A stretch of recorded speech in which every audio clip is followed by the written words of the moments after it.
మన next topic వచ్చేసి selection statements లేదా డెసిషన్ మేకింగ్ స్టేట్మెంట్స్. దీనికి కండిషనల్ స్టేట్మెంట్స్ అని కూడా అనొచ్చు.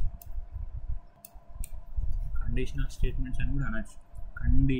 అంటే కండిషన్ ఇవ్వడం, ఆ కండిషన్ మీద ప్రోగ్రామ్ రన్ చేయడం. కండిషనల్ స్టేట్మెంట్స్ అంటే ఇందులో డిఫరెంట్ టైప్స్ ఆఫ్ స్టేట్మెంట్స్ ఉన్నాయి. ఇఫ్ అని, స్విచ్ అని, అండ్ ఇఫ్లో మళ్ళీ different. Simple if else, nested if else ladder. ఇప్పుడు ఫస్ట్ సింపుల్ ఇఫ్ దగ్గరికి వద్దాం.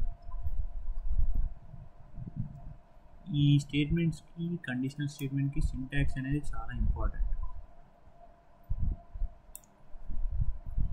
ఎట్లా రన్ అయింది అంటే, ఇఫ్ అనేది ఇది ఒక కీవర్డ్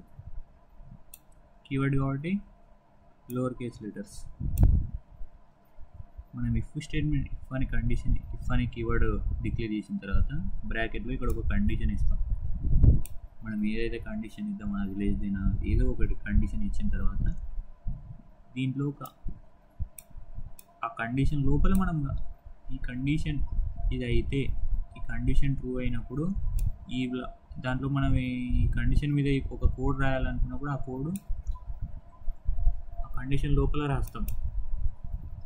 అది ఎట్లా రన్ అవుతుంది? ఇక్కడ చూడండి, కండిషన్ మనం ఇఫ్ పెట్టేసినాం. ఇక్కడ సపోజ్ కండిషన్ ఇచ్చాం, ఆ కండిషన్ రైట్ అయింది అనుకోండి, ఆ కండిషన్ లోపల ఉన్న స్టేట్మెంట్స్ ఎగ్జిక్యూట్ అవుతాయి. ఆ కండిషన్ తప్పైంది అనుకోండి, కండిషన్ బయట ఉన్న స్టేట్మెంట్స్ ఎగ్జిక్యూట్ అవుతాయి. అంతే, అందులో మనకు వచ్చే ఎర్రర్ ఏమి ఉండదు. కండిషన్ బేస్ చేసుకొని కోడ్ ఎగ్జిక్యూషన్ చేయడం. కండిషన్ రైట్ది కండిషన్ లోపల ఎగ్జిక్యూట్ అవుతుంది, బయటది కాదని కాదు, లోపల ఎగ్జిక్యూట్ అయిన తర్వాత బయటది. ఒకవేళ కండిషన్ తప్పైంది అనుకోండి, డైరెక్ట్ బయటికి. అంతే, it's only simplify.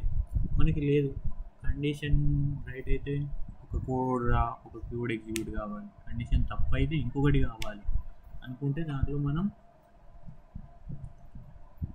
If else వాడతాం. ఇక్కడ చూడండి, ఇఫ్కి సింపుల్ ఇఫ్ ఒక ఎగ్జాంపుల్ ఇచ్చింది. ఒక వేరియబుల్ డిక్లేర్ చేసుకున్నాడు ఎన్ అని, ఏదైనా ఒక ఇంటీజర్ ఎన్ని ఇవ్వమన్నాడు, ఏదైనా ఒక ఇంటీజర్ డిక్లేర్ ఇవ్వమన్నాడు. ఏదైనా ఒకటే ఇంటీజర్ కాబట్టి ఫార్మాట్ స్పెసిఫైయర్ కూడా ఒకటే తీసుకున్నాడు. ఒకవేళ దాన్ని ఎన్ని 5తోని డివిజన్ చేస్తే రిమైండర్ మనకి 0 వస్తే అది డివిజబుల్ బై 5 అన్నట్టు అని ప్రింట్ చేయమన్నాడు. సో మనం ఇదే చూద్దాం ఒకసారి. ఇదే ఎగ్జాంపుల్ ఎగ్జిక్యూట్ చేస్తుంది చూడండి.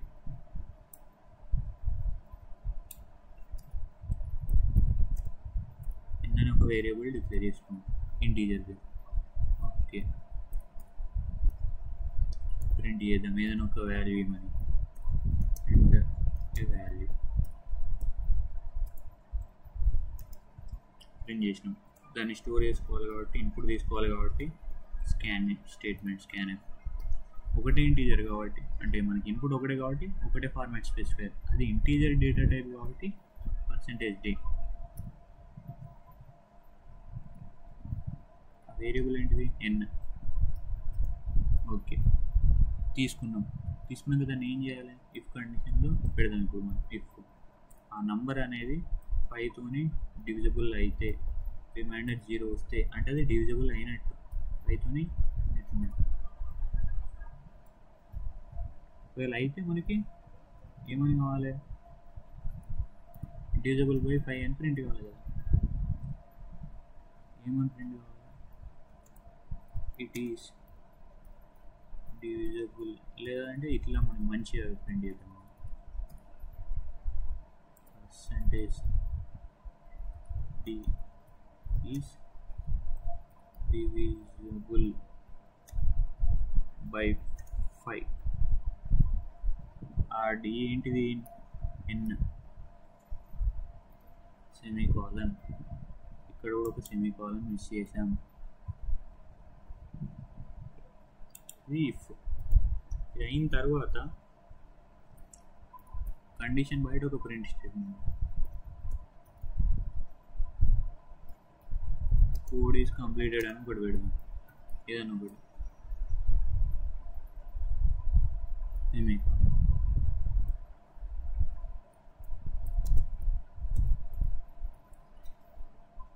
చూడండి, వాల్యూ ఇంపుట్ తీసుకున్నాం, 5తోని డివిజబుల్ అవుతుందా లేదా మనం ఇచ్చిన కండిషన్ కంపేర్ చేస్తున్నాం. చూడండి, డివిజబుల్ బై చేస్తే వచ్చిన రిమైండర్ 0కి ఈక్వల్ కాదా, కంపారిజన్ ఆపరేటర్స్. అయితే ఈ స్టేట్మెంట్ ప్రింట్ కావాలి. ఇది అయిపోయిన తర్వాత ఈ స్టేట్మెంట్ ప్రింట్ కావాలి. ఇది ఎట్లయితే చూద్దాం. ఒక వాల్యూ ఎంటర్ చేయమంది, 10 ఇద్దాం, 10 అవుతుంది కదా. చూడండి, 10 ఈజ్ డివిజబుల్ బై 5. ఇక్కడ కోడ్ కంప్లీటెడ్, ఒకటే లైన్లో వచ్చింది. మనం ఇట్లా ఇంకో లైన్లో రావడానికి ఎస్కేప్ సీక్వెన్స్ వాడదాం.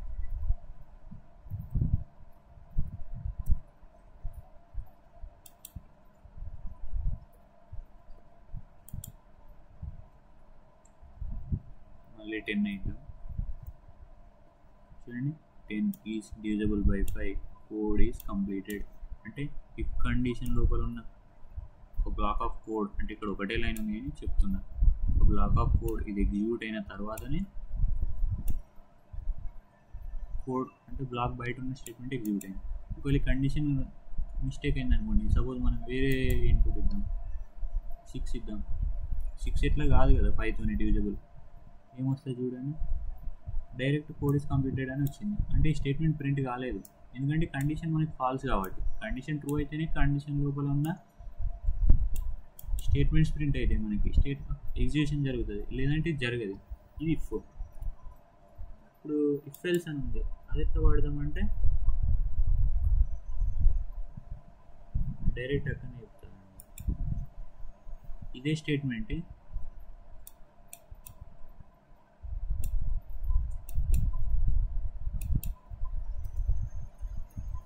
ఎల్స్ అయితే ఇక్కడ ఇంకోటి స్టేట్మెంట్ printf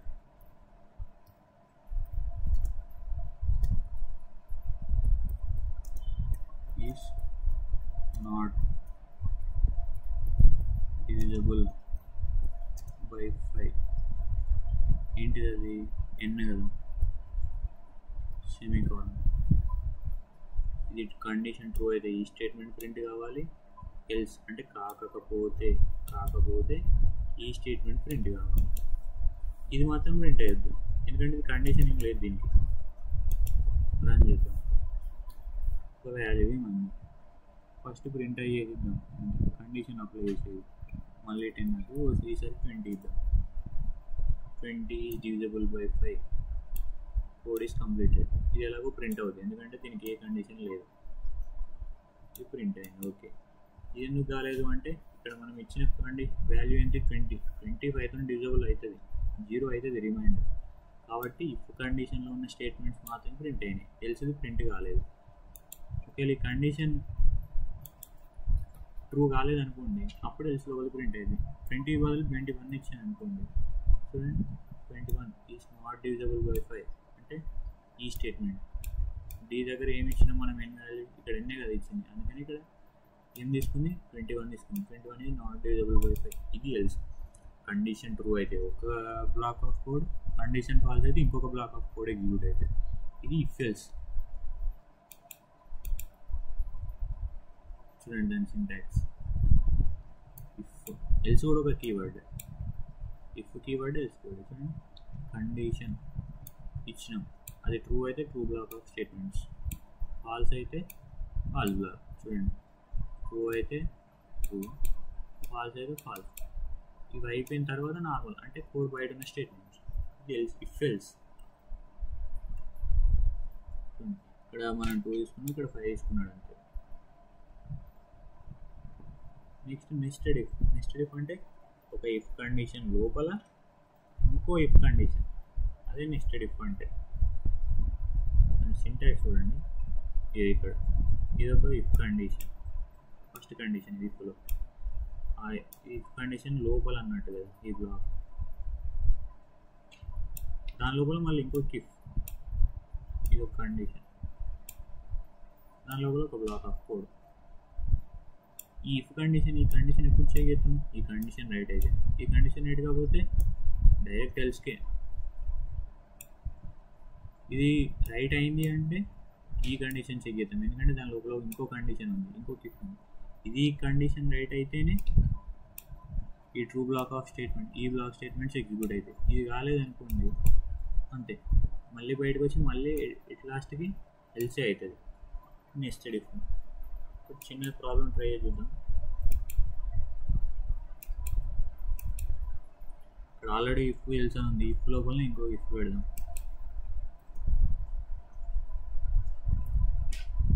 ఇఫ్ 5తో అట్నే 10తో కూడా అయ్యేటట్టు.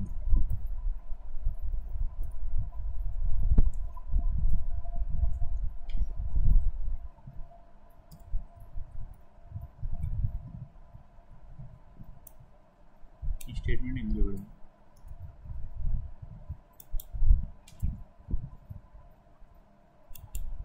5 and 10 అని పెడదాం. ఓకే, ఇప్పుడు రన్ చేసి చూద్దాం.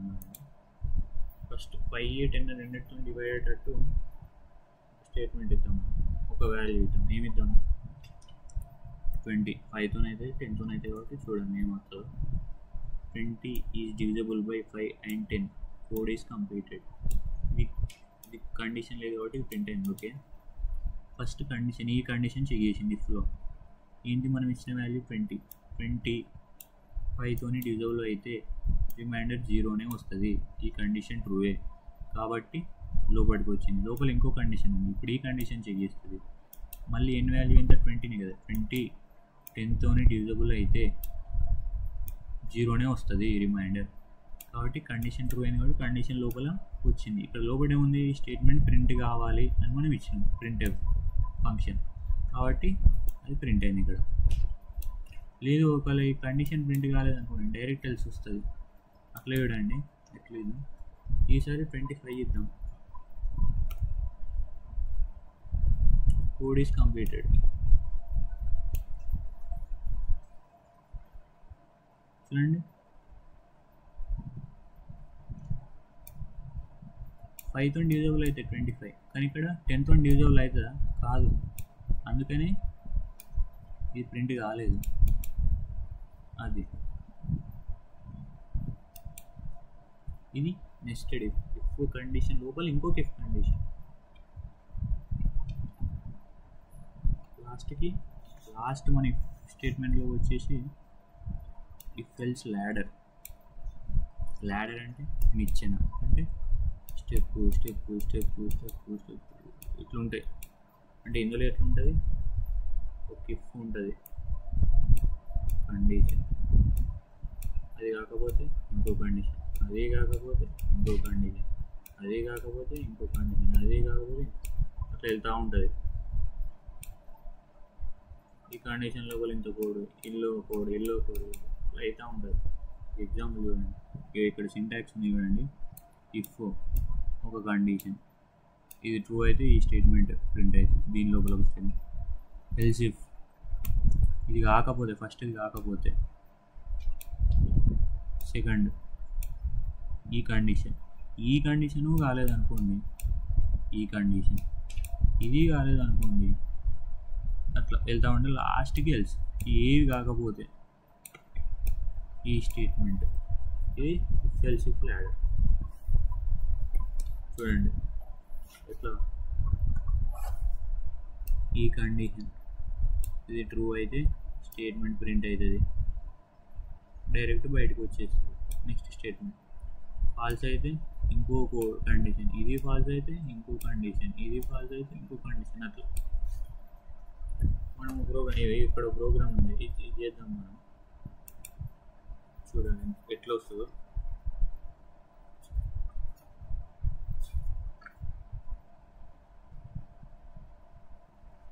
ఏం చేద్దామంటే ఫస్ట్ ఒక నంబర్ తీసుకుందాం. పర్సెంటేజ్ కదా మనం, పర్సెంటేజ్ చేద్దాం. ఎన్నే తీసుకుందాం. ప్రింట్ ఎంటర్ ఎన్ వాల్యూ, ఎన్ వాల్యూ ఇవ్వండి అని అడిగింది. మనం ఇన్పుట్ తీసుకోవాలి కాబట్టి స్కాన్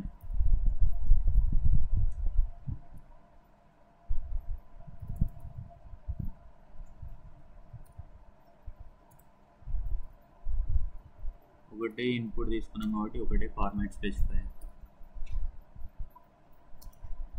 ఓకే తీసుకున్నాం, ఒక ఇన్పుట్ తీసుకున్నాం, స్టోర్ చేసినాం. ఇప్పుడు కండిషన్స్ అప్లై చేద్దాం. ఇఫ్ ఇచ్చిన నంబర్ మన గ్రేడ్స్ పర్సంటేజ్ అంటే 90 ఎబో ఉంటే ఏ గ్రేడ్ కదా, 100 బిలో ఉండాలి. If in value greater than or equal to 90 and ఇక్కడ అబ్జర్వ్ చేయండి నేను ఏం రాస్తున్నాను. అండ్ 100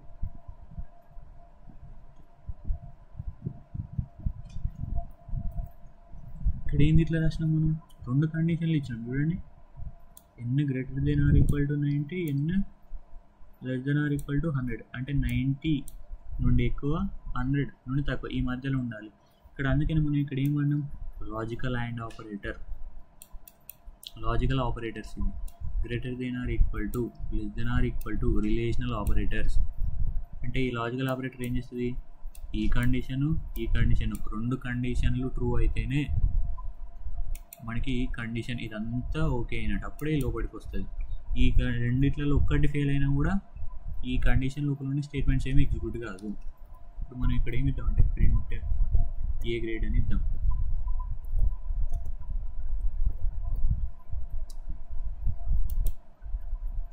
ఇఫ్ ఒకవేళ ఇది కాకుండా ఎన్నో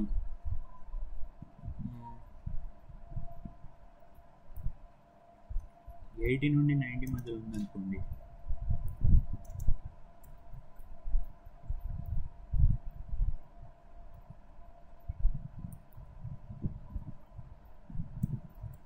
అంటే బి గ్రేడ్ అని ప్రింట్ చేద్దాం.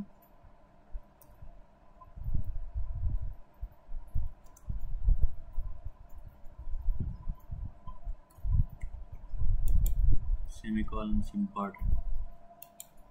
ఒకవేళ ఇది కాలేదు, ఇంకా తక్కువ వచ్చింది స్కోరు,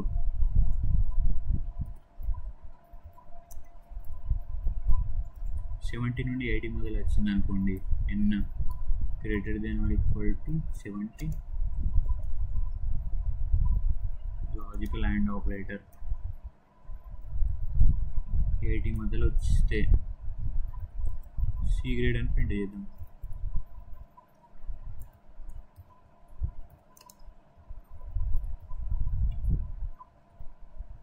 ఇట్లా మనకి ఎంత కావాలంటే అంత. ఒకవేళ డైరెక్ట్ ఇట్లా ఇచ్చినామన్నా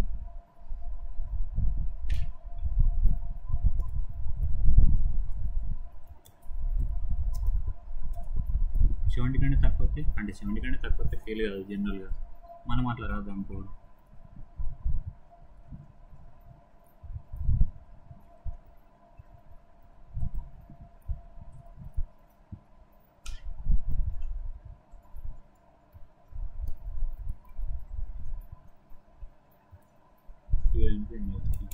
లాస్ట్కు ఎల్ స్టేట్మెంట్, ఎల్తో ఒక స్టేట్మెంట్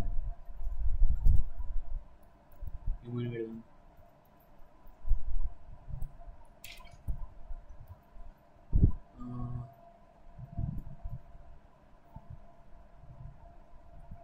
నాట్ క్వాలిఫైడ్ అని సపోజ్ అట్లా పెడదాం ఒక స్టేట్మెంట్.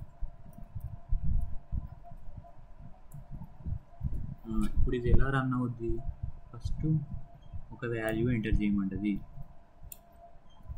ఆ వాల్యూని ఇన్పుట్ తీసుకుంటుంది ఇంటీజర్గా. ఇది ఇంటీజర్ ఎందుకంటే మనం డిక్లేర్ చేసేటప్పుడు ఇంటర్ని డిక్లేర్ చేసాము. ఫస్ట్ కండిషన్కి వస్తుంది, ఆ ఇచ్చిన వాల్యూ 90కి ఎక్కువ సమానం, అదేవిధంగా 100కి ఎక్కువ సమానం. 90 to 100 మధ్యలో ఉంటే ఏ గ్రేడ్ అని ప్రింట్ అవుద్ది.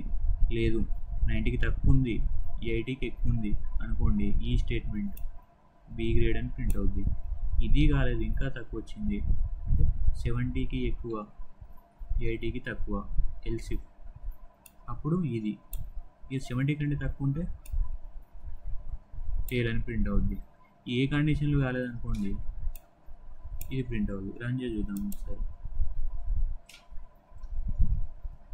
ఒక వాల్యూ ఎంటర్ చేయమని మనం 95 ఇద్దాం, ఏ గ్రేడ్ అంటే 95 అంటే 90 ఎబోనే కదా. ఇప్పుడు 86 ఇద్దాం. బి గ్రేడ్ 80 ఎబో కాబట్టి. అదే 70లో ఇస్తే సి గ్రేడ్. 70 బిలో ఒక 50 ఇస్తే ఫెయిల్. అట్లా ఈ కండిషనల్ స్టేట్మెంట్స్ అని మనం ఇలా వాడుకోవచ్చు అన్నట్టు. ఇందులో ఇవి 4 ఇఫ్లో ఇవి డిఫరెంట్ టైప్స్.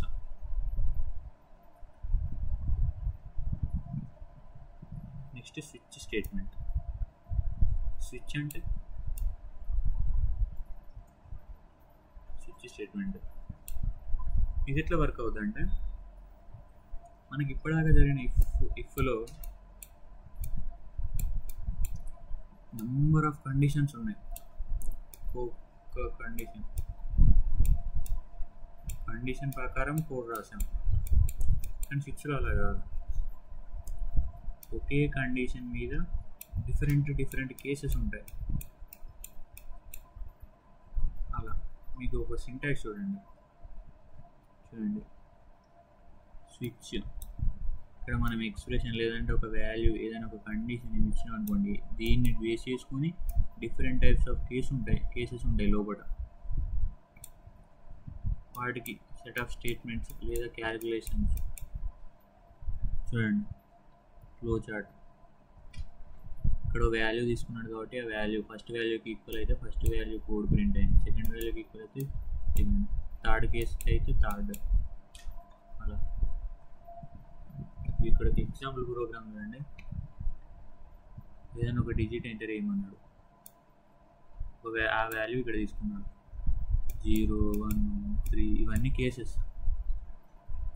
ఒకవేళ ఎన్ని 0 అయింది అనుకోండి, 0 అని ప్రింట్. బ్రేక్ ఎందుకు వాడాడు? బ్రేక్ అంటే ఏంటి? ఆగిపోవడం, అక్కడికే ఆగిపోవడం. అంటే ఇక్కడ చూడండి, మనం బ్రేక్ పెట్టకపోతే ఏమైందంటే ఇది ప్రింట్ అవుద్ది, ఇవన్నీ ప్రింట్ అవుద్ది. అంటే మనకి ఇక్కడ ఏంటంటే 0 అని ఇది 0 కదా, 0 అని ప్రింట్ 0 కాబట్టి 0 ప్రింట్ కావాలి, అక్కడికే అయిపోవాలి కోడ్. కాబట్టి బ్రేక్ అనే స్టేట్మెంట్ వాడదాం. కోడ్లో ఎక్కడైతే బ్రేక్ వాడతామో అక్కడికి ఆగిపోద్ది కోడ్, తర్వాత అది ఎగ్జిక్యూట్ కాదు. అందుకే బ్రేక్ వాడతాం. వీటిని జంపింగ్ స్టేట్మెంట్స్ అంటాం. తర్వాత నేర్చుకుందాం. ఇందులో బ్రేక్, కంటిన్యూ, గో టు అని 3 ఉంటాయి. వాటి గురించి ఇంకా డెప్త్గా నేర్చుకుందాం. చూడండి 8, 9 మీకు ఇందులో రాసి చూపిస్తే చూడండి. సేమ్ ఫీల్డ్స్ లాగానే, కాకపోతే దానికి నెంబర్ ఆఫ్ కండిషన్స్, దీనికి number of cases. int n అన్నాం.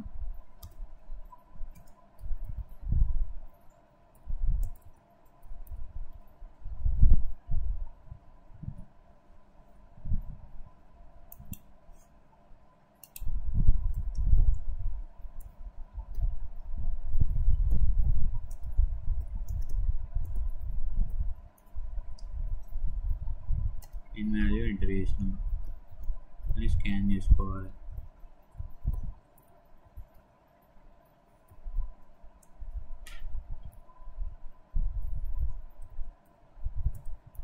ఇన్పుట్ స్టోర్ చేసుకోవాలి. ఓకే, సెమీకాలన్ పెట్టేసేయాలి. ఇక్కడ సెమీకాలన్ వల్లేదు.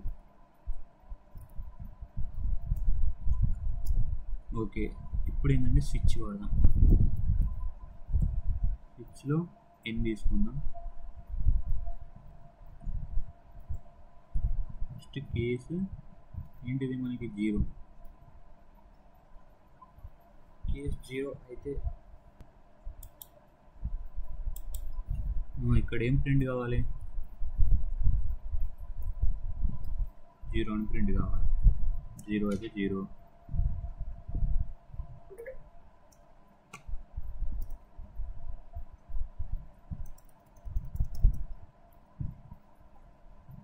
బ్రేక్ వాడదాం.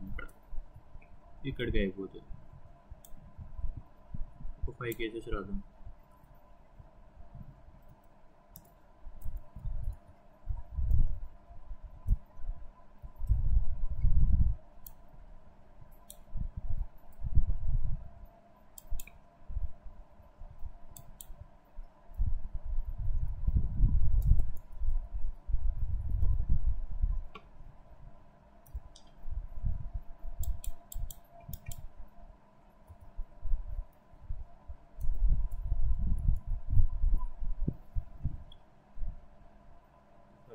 0 ఇది 1 అని పెడదాం,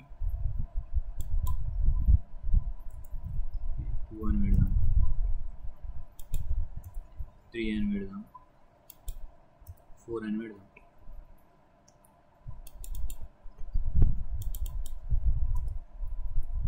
1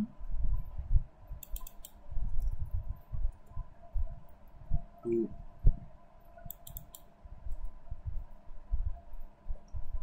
3 4 అని పెట్టేసినాం. 5 కేసెస్ పెట్టేసినాం. ఎట్లా రన్ అవుతుందో చూద్దాం. ఒక వాల్యూ ఎంటర్ చేయమంటుంది, 0 ఇచ్చాను అనుకోండి, చూడండి 0 ప్రింట్ అయింది. ఇక్కడికి అయిపోయింది, ఎందుకంటే ఇక్కడ బ్రేక్ స్టేట్మెంట్ వాడండి. ఒకవేళ మనం ఇన్పుట్ 1 ఇస్తే 1, 2 ఇస్తే 2, 3 ఇస్తే 3, 4 ఇస్తే 4. అట్లా స్విచ్ అనేది ఇలా వర్క్ అవుతుంది అన్నట్టు. మనం దీంతో క్యాలిక్యులేటర్, సింపుల్ క్యాలిక్యులేటర్ ప్రోగ్రామ్ కూడా చేసుకోవచ్చు మనం. ఇట్లా ఇక్కడ 2 వాల్యూ తీసుకుంటాం, ఏబి అని, ఏ కామా బి కామా సి అని. ఇక్కడ ఏబి వాల్యూస్ ఎంటర్ చేయమన్నాం, 2 కాబట్టి 2 తీసుకున్నాం. 2 ఫార్మాట్ స్పెసిఫైర్, ఒకటి ఏకి ఇంకొకటి బి. ఇక్కడ ఏంటంటే స్విచ్ స్టేట్మెంట్, స్విచ్ ఒక వాల్యూ తీసుకున్నాం ఎన్ని,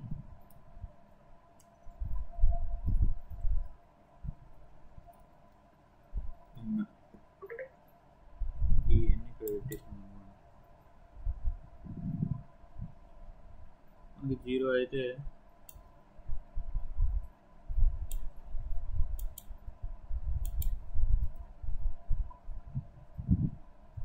C equals to A plus B semicolon. మనకి C ప్రింట్ కావాలి, C వాల్యూ. ఎట్లా ప్రింట్ చేస్తాం, %d లేకపోతే సమ్ ఈజ్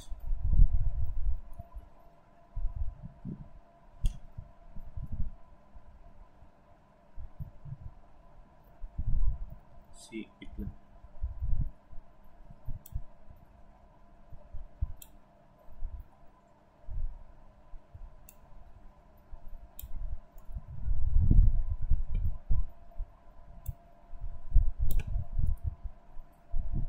మల్టిప్లికేషన్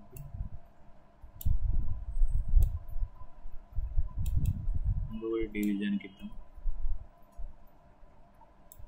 లాస్ట్ది రిమైండర్ కంటే models.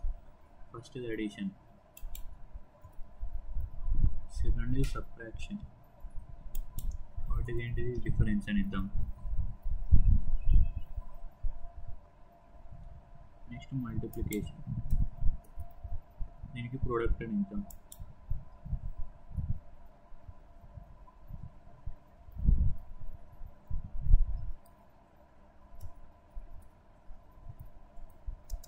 Product is. Next division,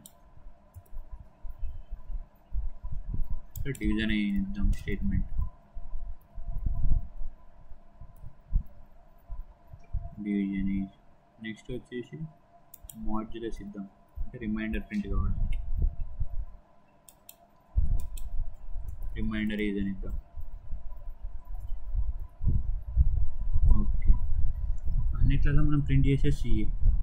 ఇక్కడ చూడండి, కేస్ ఎన్ని వాల్యూ, మనం ఎన్ని వాల్యూ ఏది ఇస్తే అందులో ఉన్నది ప్రింట్ అవుతుంది. ఒకసారి రన్ చేసి చూద్దాం.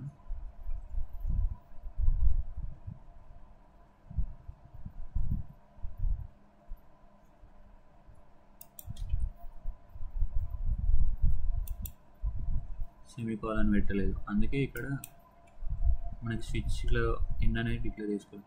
ఏబి వాల్యూస్ ఏమంది, ఒకటి 5 ఇద్దాం ఏ వాల్యూ, బి వాల్యూ 3 ఇద్దాం. ఓకే, ఇన్ వాల్యూ, ఇక్కడ ఇన్ వాల్యూ అడుగుతుంది. ఇక్కడ మనకి అర్థం కావడానికి ప్రింట్ ఇద్దాం.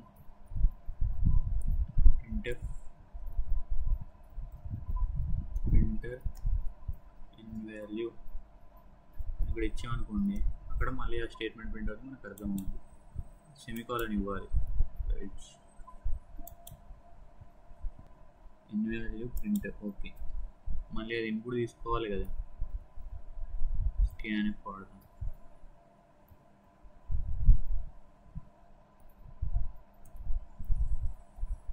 సెమికాలన్ రన్ చేస్తే ఏబీ వాల్యూలో ఉంది 5 3. ఎన్ వాల్యూ ఎంటర్ ఏముంది, ఎన్ వాల్యూ 0 ఇస్తే సమ్ ఈజ్ 8, 5 + 8 అంటే కేస్ 0 కదా, 0 అంటే ఈ కేస్ ఈ ప్రింట్ అయింది. ఒకవేళ మనం ఎన్ వాల్యూ అదే 5 3 ఇద్దాం, 5 3. ఇప్పుడు ఎన్ వాల్యూ 1 ఇచ్చాం అనుకోండి, అంటే మనకి ఈ కేసు సబ్స్ట్రాక్షన్ కేసు ఇది జరుగుద్ది.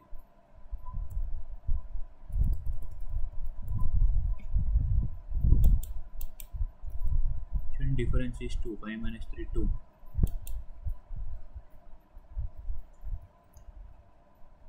ఇంకో కేసు ఇద్దాం అనుకోండి. ఇప్పుడు ఎన్ వాల్యూ 2 ఇస్తే చూడండి, మల్టిప్లికేషన్ 5 3 = 15.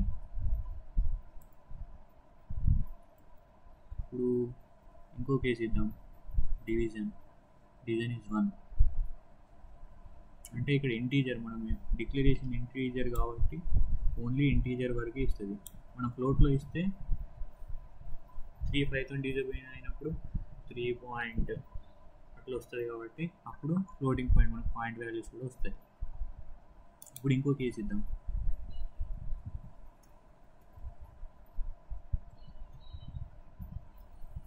ఎన్ వాల్యూ ఏమన్నా 4 ఇస్తే రిమైండర్ ఇస్ 2. అంటే 3 5తో డివిజబుల్ అయినప్పుడు ఎంత మిగులుతుంది, 3 1 = 3, ఇంకెంత మిగిలింది 2, కాబట్టి రిమైండర్ ఇస్ 2. అట్లా స్విచ్ స్టేట్మెంట్ ఇలా యూజ్ అవుద్ది మనకి.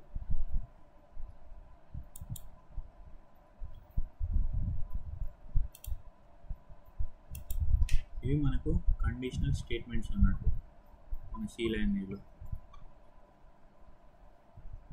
ఇలా మీరు అర్థమైంది అనుకుంటున్నా. ఇంకా వేరే ప్రాబ్లమ్స్ కూడా వేయండి మీరు. ఓకే.